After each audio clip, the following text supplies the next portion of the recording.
தையற்காரர் ஒருவர் தனது கடையில் துணி தைச்சிக்கிட்டு இருந்தார். அவருடைய பையன் அவர் பக்கத்தில் வந்து அவர் வேலை செய்கிறத பார்த்துக்கிட்டு இருந்தான். தையற்காரர் ஒரு புது துணியை எடுத்தார்.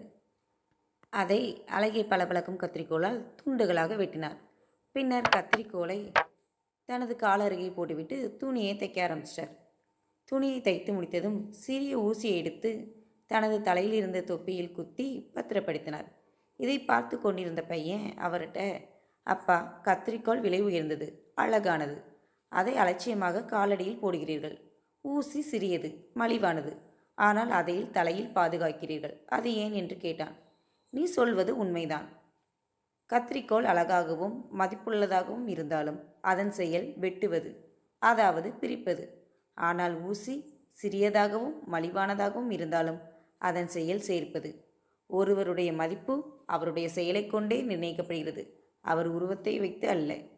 நல்லதையே செய்வோம், நல்லவர்களாக வாழ்வோம்.